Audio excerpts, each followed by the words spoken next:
You are listening to The Evidence Locker. Thank you for choosing our podcast. Our sponsors make it possible for us to keep bringing you new episodes. Please support them as they have some great deals just for you, our listeners. If you prefer to listen to ad-free content, simply find us on Patreon, where plans start from as little as $2 a month. 25% of these proceeds are donated to the Doe Network, working to bring closure to international cold cases. For more information, follow the link in the show notes. Evidence Locker is sponsored by Typology and ExpressVPN. Typology Paris offers a luxurious range of vegan, cruelty-free skincare products made in France. Head on over to uk.typology.com/evidence, and you'll receive a free lip and cheek balm worth £16 with your purchase. And stop letting people invade your online privacy. Right now, get 3 extra months of ExpressVPN for free if you go to expressvpn.com/evidence. Our cases deal with true crimes and real people. Some parts are graphic in nature, and listener discretion is advised. Each episode is produced with the utmost respect to the victims, their families, and loved ones. When nurse Anna-Clara Asplund arrived home after working the morning shift, nothing seemed out of place. Her son was at school, and her ex-husband would pick him up later in the afternoon to spend Father's Day weekend with him, his wife, and 2 daughters. Anna-Clara and Björn had an amicable relationship and managed well as co-parents. When Björn arrived that afternoon, he was somewhat surprised that Johan wasn't ready and waiting. Anna-Clara reckoned he was still making his way home from school, and they waited together for a while. But when a friend of Johan's showed up and asked why he had not been at school, alarm bells rang. They called the school and confirmed that the 11-year-old had been marked absent that day. Shocked and uncertain of what to do next, they called the police and reported Johan missing. Anna-Clara, Björn, neighbors, and friends searched the apartment building and the surrounding snow-covered streets, but there was no sign of the boy. The disappearance of Johan Asplund is a case with so many twists and turns, it's hard to separate fiction from reality. 40 years after he went missing, his parents feel they know what happened to him. But does that mean justice will ever be served?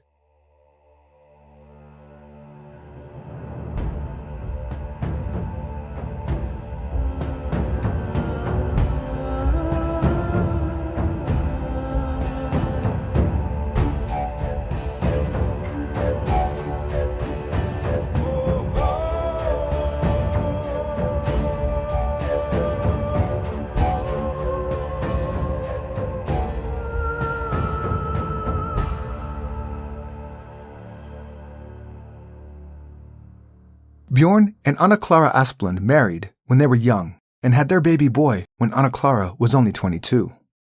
Johan Olof Adamus Asplund was born on August 3, 1969, in Stockholm, Sweden, and he was the apple of both his parents' eyes.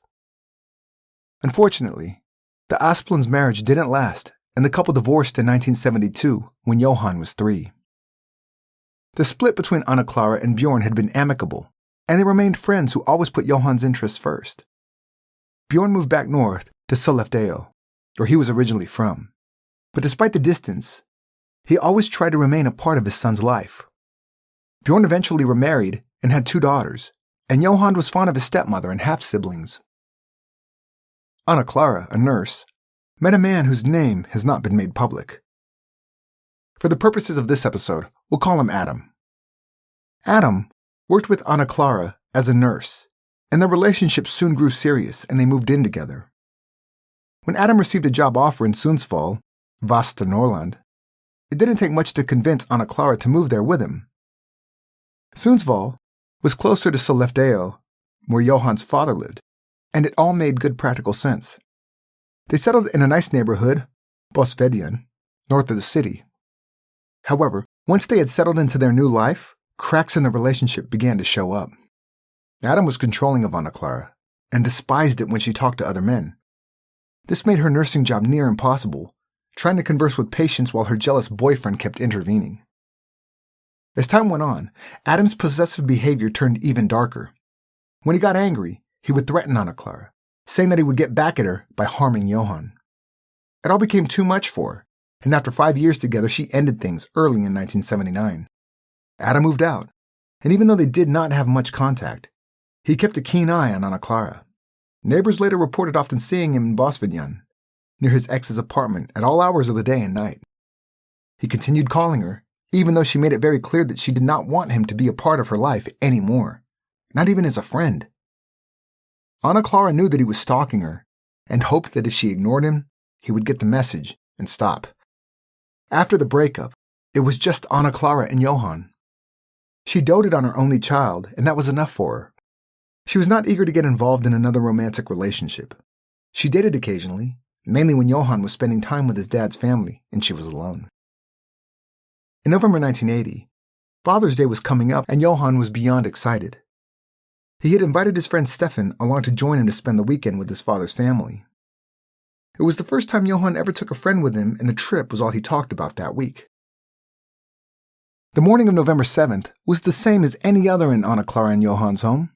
It was cold outside, windy with the first signs of winter and light snowfall. Anna-Clara had a cold, but decided to soldier on and go to work. She woke up her son with breakfast in bed, sandwiches and hot chocolate. This was their morning routine since she could remember. Anna-Clara had laid out some clothes for Johan, seeing as he was being picked up by his dad later, and she wanted him to look his best. They talked about the plans for the weekend for a short while, then she kissed his forehead before she left for work at 7:45. Johan was supposed to get himself ready and leave for school shortly after. On a typical morning, Anna-Clara would call as soon as she had clocked in for her shift at the hospital to check that he was up and dressed on time. But this morning, she got distracted and never called. We'll take a quick break for a word from our sponsors, Typology. If you prefer the simple, uncomplicated, and natural things in life, Typology's range of naturally active, effective, and sustainable skincare products is the way to go. Made in France, with the mission to demystify skincare, all products have a minimalist formulation. Typology only uses ingredients that will enhance the efficiency of the product and never uses fragrances to hide the formulation smell. Evidence Locker producer Sonia was lucky enough to receive the 4 best-selling Typology products, and she cannot stop raving about it. Her skin is extremely sensitive, so she is always wary of trying new products. But with Typology using only 10 or less ingredients, all vegan and naturally derived, she was excited to give it a go. The Radiance 11% Vitamin C Serum is so gentle and does exactly as it promises. It restores skin and makes it more radiant. Sonia also loves the Eyelashes and Brows Serum with 2% pea peptides and castor oil. Who would have thought nourishing one's eyelashes and brows can be such a treat? The fact that Typology's packaging looks great means you don't have to stash your skincare products away somewhere. The minimalistic design of the packaging was inspired by old apothecary shops. Like its contents, containers are simplistic and elegant, and they look beautiful on display too. By supporting our sponsors, you support our podcast. Head on over to uk.typology.com/evidence, and you'll receive a free lip and cheek balm worth £16 when you make a purchase. That is uk.typology.com/evidence. Find the link in the show notes or on our website. Now let's return to today's episode. When Anna-Clara came home after work at 12:30, Johan had not returned. It was still early, so she was not concerned and assumed he was still at school. As she made her way through the apartment, she noticed that Johan had only had a couple of bites of his breakfast, and his cup of hot chocolate was still half full. The shirt that she had taken out for him to wear still laid out on his bed, and it looked like he left in a hurry. His shoes and school bag were gone, and apart from a wet towel on the floor that had dropped from his sports bag, nothing was out of the ordinary.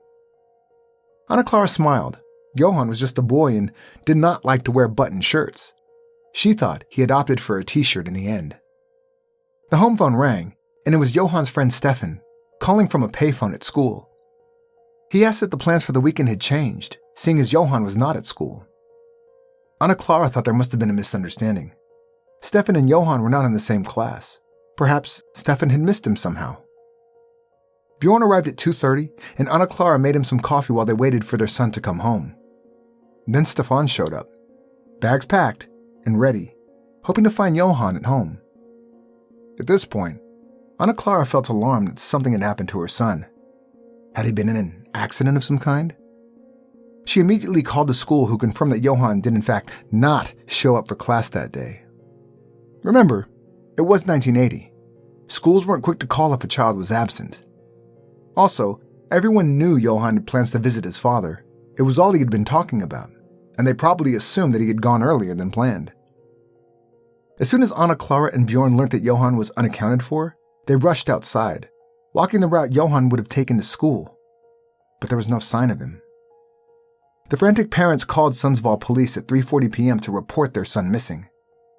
They also contacted a local radio station to broadcast information about Johan's disappearance.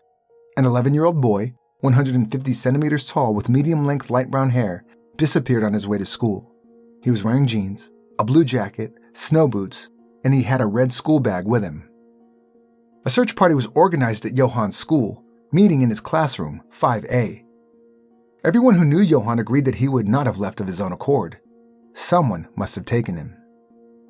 Anna-Clara and Johan were very close, and he would not have run away from home. He was also acutely aware of stranger danger, and there was no way he would have left with someone he didn't know. Anna-Clara knew if someone had taken him, it must have been someone he knew and trusted. Police, along with Johan's parents, friends, and neighbors, searched the immediate area surrounding the apartment building, but could not find Johan or any trace of him. Police helicopters were brought in to search the neighborhood and surrounding areas, but still, nothing came up. Anna-Clara instinctively knew that her son was no longer alive. The thought choked her up. But she knew she had to keep on going, to find him regardless.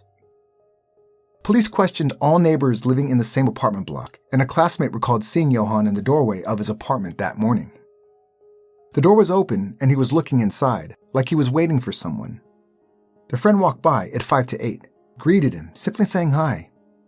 He said that Johan, dressed and ready for school, said hello, but looked a bit distracted, confused even.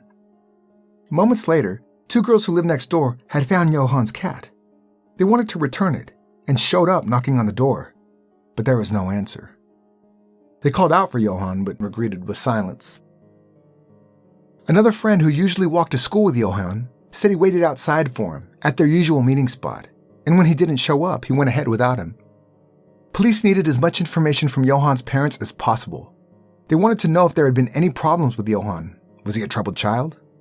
His parents assured investigators that Johan was a happy-go-lucky 11-year-old boy who got on with everyone.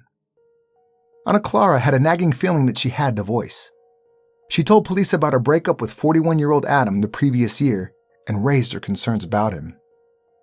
Police interviewed Adam at his apartment hours after Johan was discovered to be missing. When he opened the door, it looked like he had just woken up, but he also appeared to be depressed. Perhaps because he was aware of the situation. He was interviewed 3 times in the 2 days that followed. He was very reserved and calculating in his response, and sometimes he refused to answer questions altogether. Several witnesses told police that they saw Adam's white Volvo Amazon in Bosvedian on the morning of the 7th. He insisted that it wasn't his car, but still could not offer an alibi. Remember, Adam used to live in the building with Anna-Clara and Johan, and people knew him. A neighbor recalled seeing him. She had good news, finally being pregnant after trying for ages. Adam, as a nurse, knew about her struggle, and she was eager to tell him. Yet he didn't seem to notice her, or perhaps she thought he ignored her. Either way, she found his behavior strange.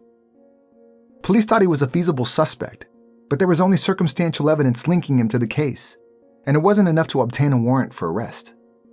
The press learned about the suspicion of Adam during the early days of the investigation, and respecting privacy laws, dubbed him Johan Mannen, or the Johan Man. And Adam's peculiar behavior continued. People who knew him and his connection to the Asplund family were surprised by his passive approach to the crisis. He also did not attend a vigil for Johan, and his absence was noticed. He had been like a stepfather to Johan, and by all accounts they had a good relationship, despite the issues between Anna-Clara and Adam. Adam reportedly told a friend that there was no point in looking for Johan. Was this because he knew the boy was no longer alive? With no sign of Johan anywhere, Anna-Clara and Björn were living any parent's worst nightmare. In the days after the disappearance, Anna-Clara had a recurring dream. She later recalled, "It was a dream where I was looking for Johan and was close to finding him, but I never quite got there, and when I woke up, I was completely in a cold sweat. The first time was terrible and all my strength went into survival. The worst part wasn't falling asleep, because I did that out of sheer exhaustion. It was much worse to wake up and be forced to confront reality. After a couple of weeks, Anna-Clara had no other choice but to return to work. She still spent every spare moment trying to find out what happened to her son, but there never seemed to be any answers. One night, an exhausted Anna-Clara woke up in the middle of the night and felt something wasn't quite right. She turned on the light and saw Johan's toy soldiers arranged on her bedside table, with their weapons pointed at her. She jumped out of bed and searched the apartment, but no one was there. When she called the police, they didn't think it was serious, and they tried to pacify her. They knew she'd been under a lot of stress and thought she had forgotten placing the toy soldiers there herself. But Anna-Clara knew someone had been in her apartment, and felt it could have only been Adam. With help from their lawyer, Bella Svensson, Björn and Anna-Clara were able to have Adam charged with the kidnapping of Johan. In Sweden, one can conduct an individual prosecution, in this case, meaning Johan's parents could sue Adam personally. However, if they were to lose, they would have to cover all legal fees. Neither Björn nor Anna-Clara were wealthy, but to them, pushing for justice for their son took precedence over the chance of financial ruin. Svensson tracked down a priest called Gunnar Orland, who stated that Adam had confessed about the murder in a phone conversation to him. But because of confidentiality between priest and parishioner, Orland was not called to testify in court. In 1985, the dissenting district court ruled that Adam did, in fact, take Johan that morning, but not with the intention of killing him. He was handed a 2-year prison sentence for unlawful deprivation of liberty, the harshest sentence ever given at an individual prosecution in Sweden. Svensson appealed this conviction and insisted that Adam was also found guilty of Johan's murder. But the opposite occurred. On April 9, 1986, after serving only 1 year in prison, Adam was acquitted of all charges, citing a lack of evidence. Johan's parents were ordered to pay more than 500,000 kroner in legal fees. After a public uproar, an application from Björn and Anna-Clara to waive the costs, the court agreed and in the end ruled that they did not have to pay. Now, a word from our sponsors. You ever get the feeling that someone's watching you? Like even when there's no one else in the room? Now I know what you're thinking. No, you listen to too many true crime podcasts, you're just being paranoid. But this is actually real. Every single day, there's actually someone watching your every move. The worst part is you're even paying them to spy on you. That someone is your internet service provider. You know, the company you pay for the internet. Every website you visited late at night, how much time you spent on each, they're keeping tabs on you. And I don't know about you, but I don't feel too comfortable with that. And that's why I use ExpressVPN. We all use the internet every day, and by using ExpressVPN's app, you'll be much safer online. Did you know that in the US, internet service providers are legally allowed to sell all of their users' browsing activity to advertisers? And it's not just them. Your network admin, whether that's at your school, workplace, parents' house, whatever, they can see everything you click on. That could be kind of hard to explain. But with ExpressVPN, 100% of your traffic is rerouted through their encrypted servers, so no one can see a thing. And my favorite part is ExpressVPN is so simple to use. You just open up the app, tap the big on button, and that's it. ExpressVPN works on all of your devices, whether you browse the internet on your phone, tablet, or computer. You can use up to 5 devices at the same time under one subscription. That's a no-brainer. Everyone should be using ExpressVPN. So stop letting people invade your privacy. Right now, get 3 extra months of ExpressVPN for free when you go to expressvpn.com/evidence. That's expressvpn.com/evidence to learn more. Thank you for supporting our sponsors. Now let's return to the case of Johan Asplund. For several years, there was no movement in the investigation. That is, until 1993, when a 42-year-old patient at the Säter Institution for the Criminally Insane confessed to abducting and murdering Johan. Sture Bergwall was sent to Säter in 1991 after a home invasion during which he held a bank manager's wife and son hostage. During his stay at the institution, he had changed his name from Sture Bergwall to Thomas Quick. It was 2 years into his therapy when he started to confess to sexually assaulting men, women, and children throughout Scandinavia. Quick claimed his alter ego, called Ellington, was driven by rage and the desire to murder, and urged him to commit some of Scandinavia's most horrendous crimes. He killed, dismembered, and even ate the flesh of some of his victims, which earned him the nickname of Sweden's Hannibal Lecter.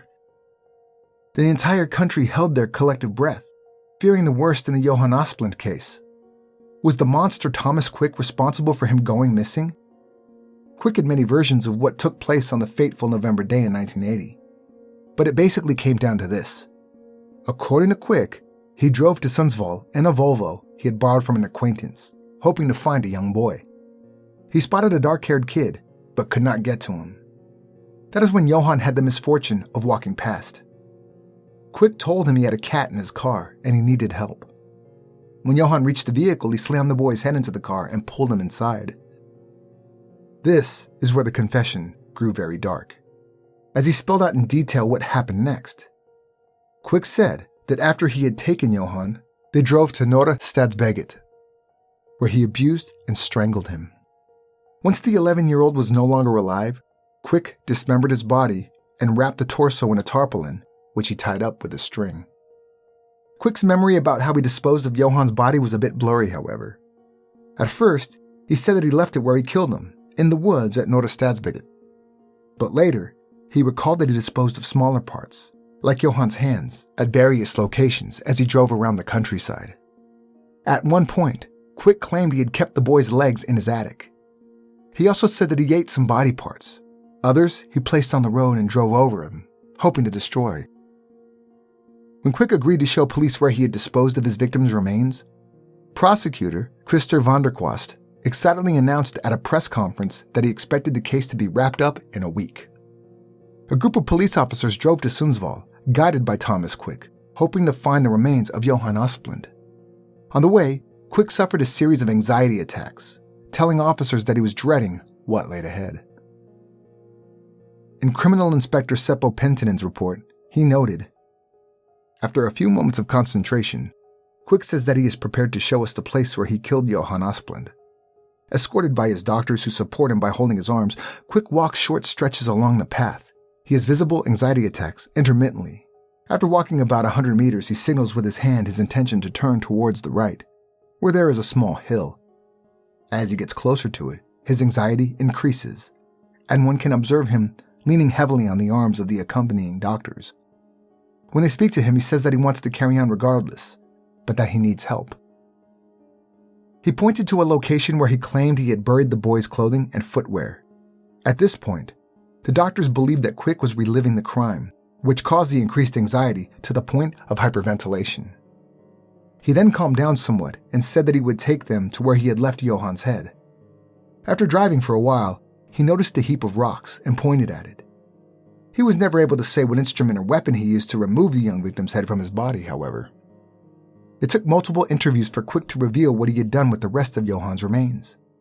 He said he drove up a hill, about 15 kilometers south of Sundsvall. He had decided to throw the body off a cliff, and was of the resolve to jump after it, ending his own life.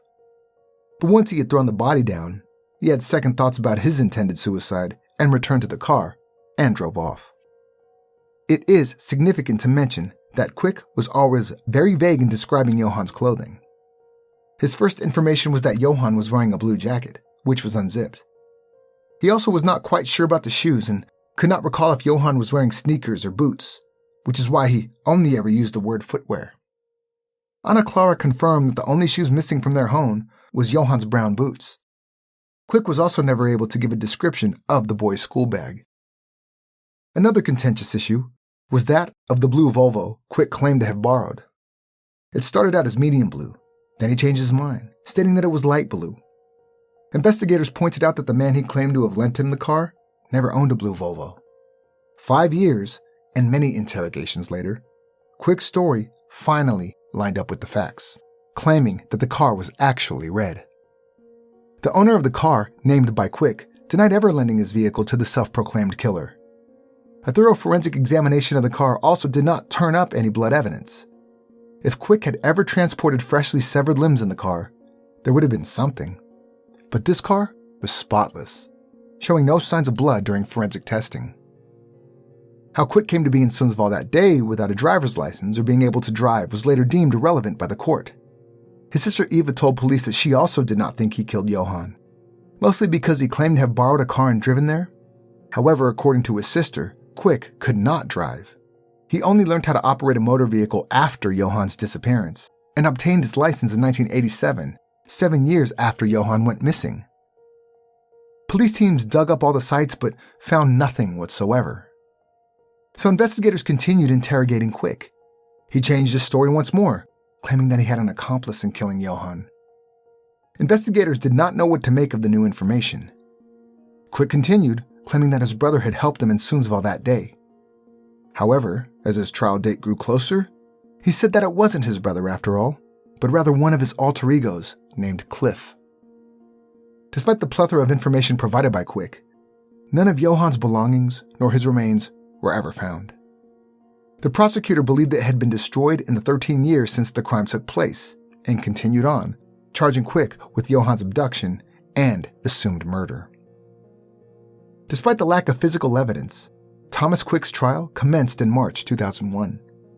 The case relied heavily on Quick's confession, and the strongest part of it was that he was able to describe details of Johan's body, like a scar he claimed he saw in Johan's tummy.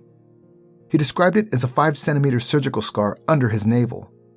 However, Johan never had surgery that would leave such a scar. On the 21st of June 2001, Quick was found guilty by the Sundsvall District Court and ordered to remain at the Sater Institute for the Criminally Insane. Johan's parents were also awarded damages.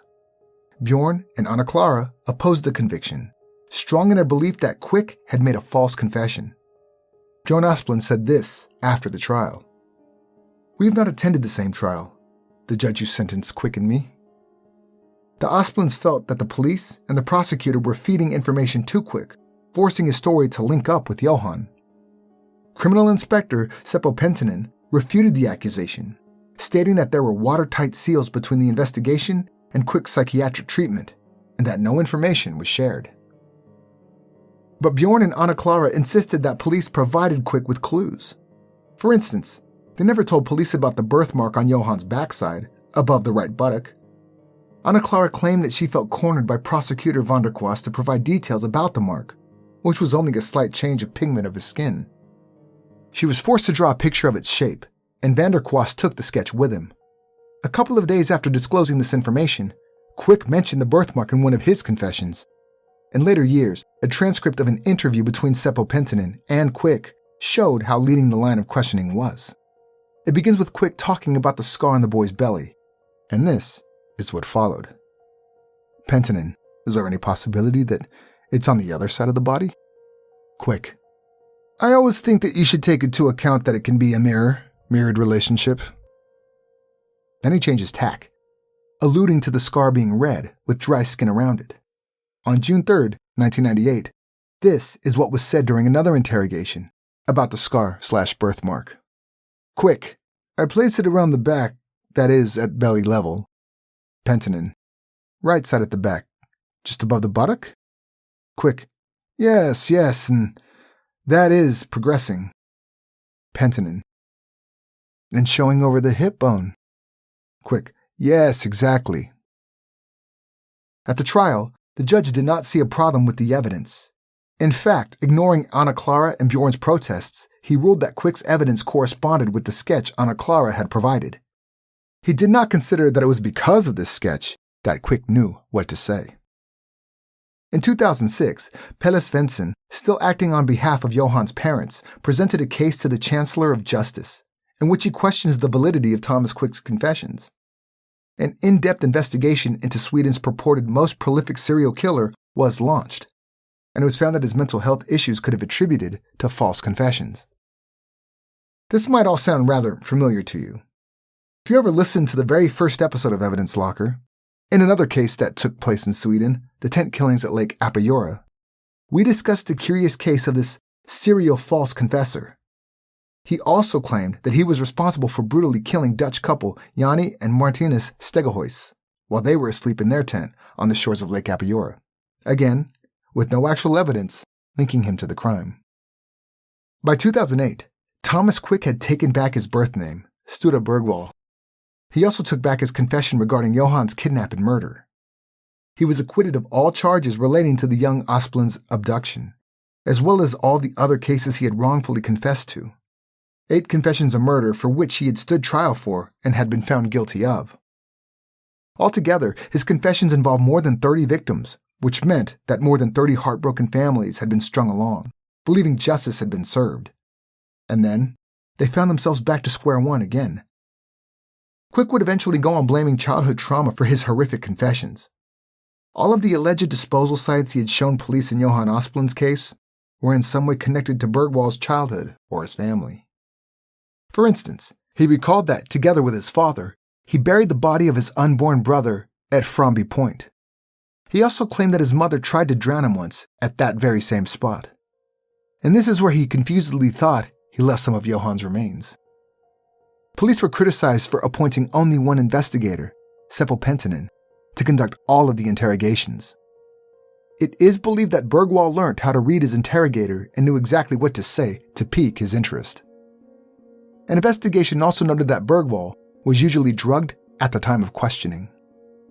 And on a more basic level, it has been alleged that he made all the false confessions because it gave him better lodging at Seder Institute. He was deemed very dangerous and was given private quarters. He was drugged to keep calm. And the more he claimed he had to say, the more sessions there were. Thus, the more drugs he was given. Then he agreed to show them where he had left supposed remains of his victims, which meant he was taken out of the institution on scenic trips all around Sweden. Sometimes it was an overnight trip and he dined with police officers and stayed in hotels.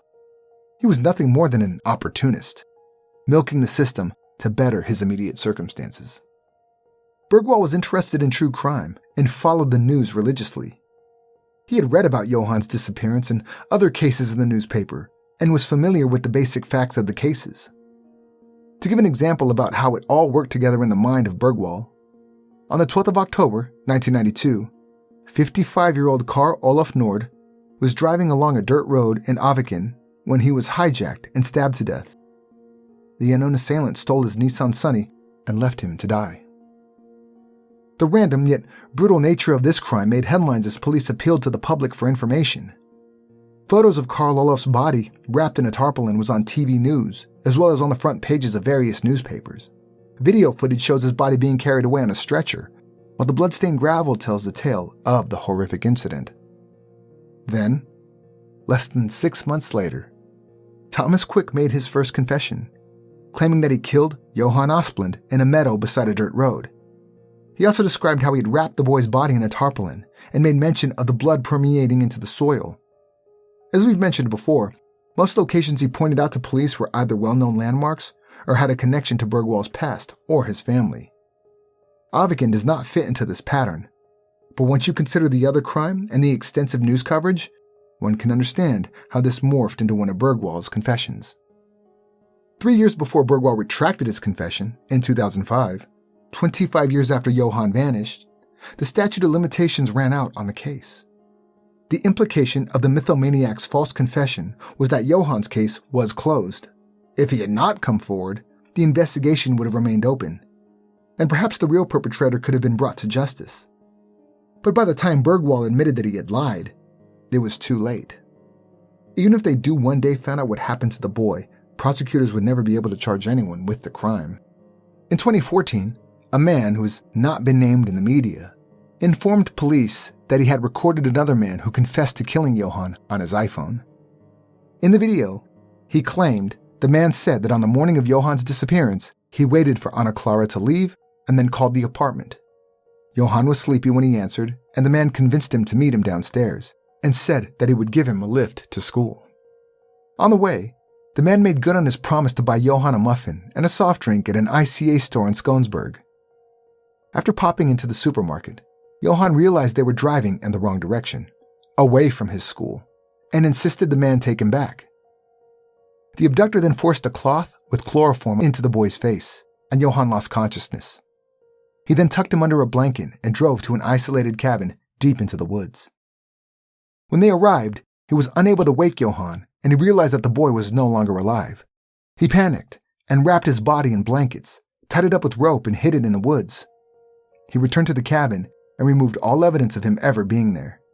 Then he set out to bury Johan's body. The man went back to Sundsvall, where he broke into the hospital and destroyed Johan's belongings by burning it in an incinerator.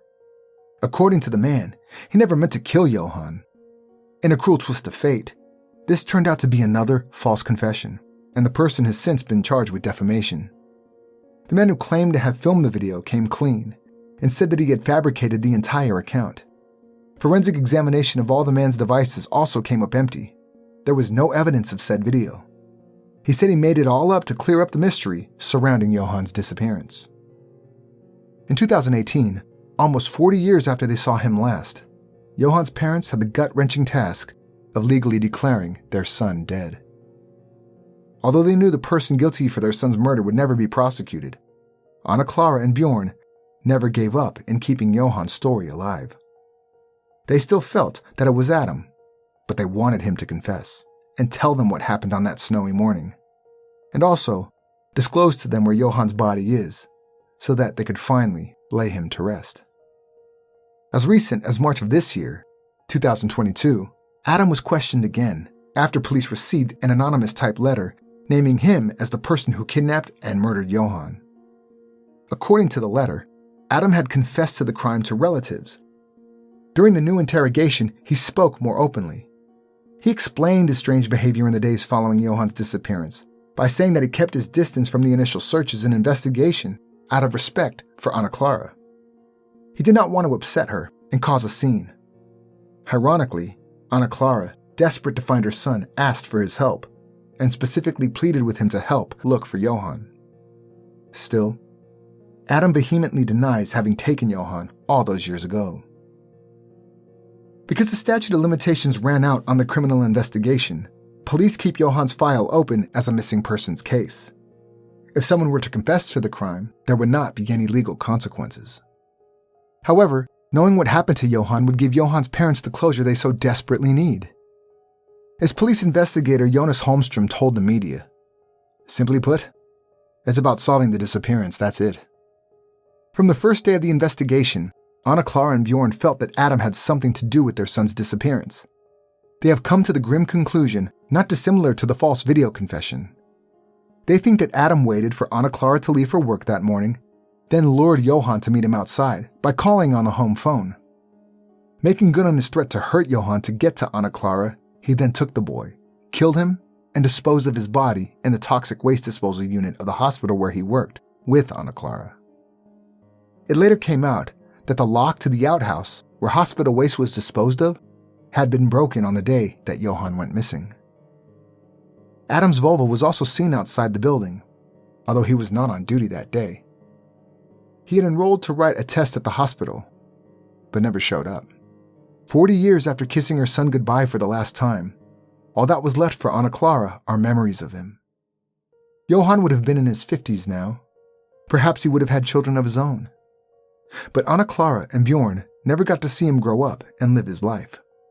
To them, he will be forever 11. A smiley, soft-hearted boy who loved his cat, even though he had asked for a dog. The boy who loved playing soccer and badminton, and who was loved by everyone who knew him. And his killer, well, it would seem he got away with the most horrendous crime of all. The murder of a child.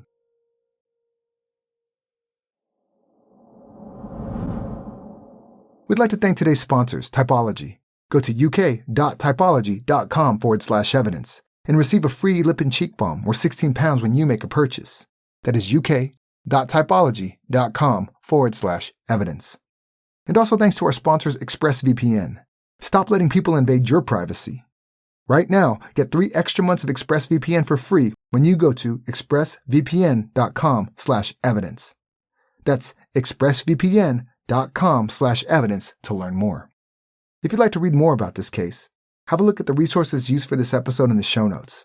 Also visit us on social media to see more about today's case. We're on Facebook, Instagram, and Twitter. You can also check out our channel on YouTube. If you like what we do here at Evidence Locker, subscribe in Apple Podcast or wherever you are listening right now, and kindly leave a 5-star review. This was the Evidence Locker. Thank you, for listening.